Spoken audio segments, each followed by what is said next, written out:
Assalamualaikum warahmatullahi wabarakatuh. Perkenalkan, nama saya Delvia Amanda Putri dengan NIM 25137002 dari Prodi S1 Teknik Pertambangan.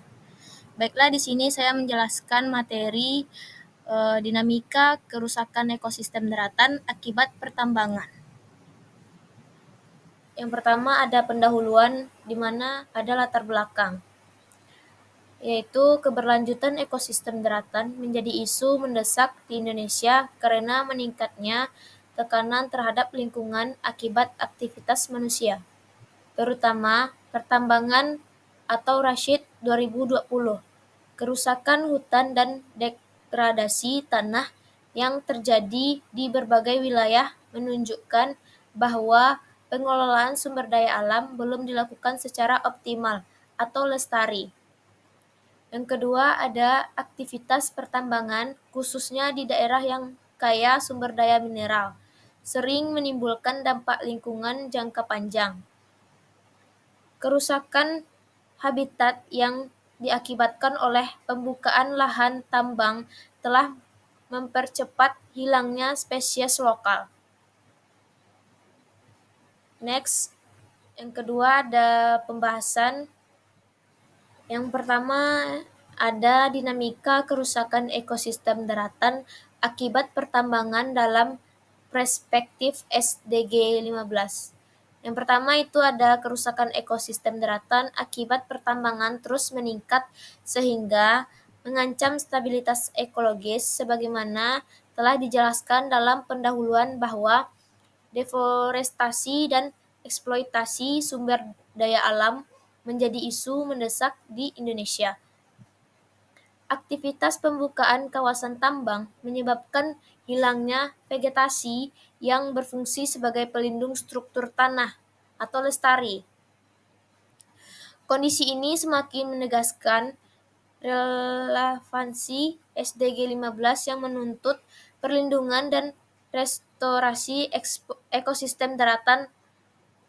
Kerusakan ini juga melibatkan bahwa kegiatan ekonomi eksploitatif berbenturan dengan tujuan berkelanjutan jangka panjang. Next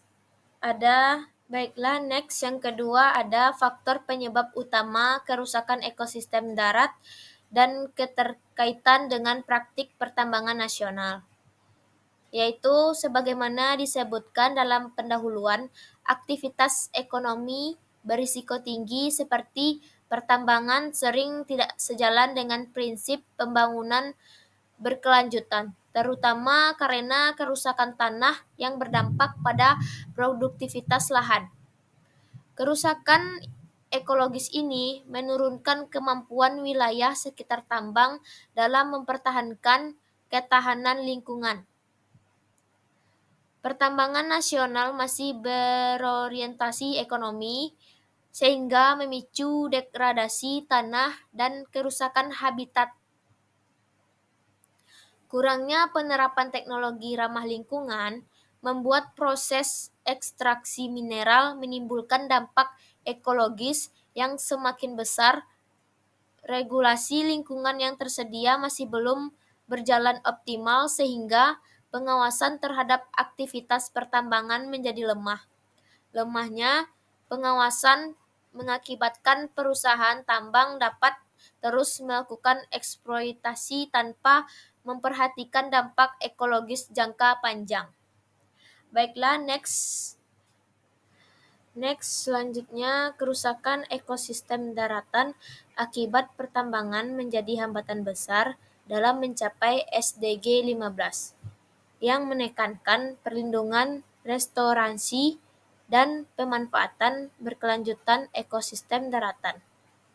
Praktik pertambangan di Indonesia masih terbatas dalam menerapkan prinsip konservasi dan restorasi lingkungan sebagaimana dibutuhkan untuk pemulihan daratan.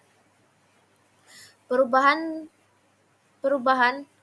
tutupan lahan akibat pertambangan menyebabkan gangguan terhadap fungsi ekologis alam, termasuk penurunan kualitas tanah, air, dan habitat.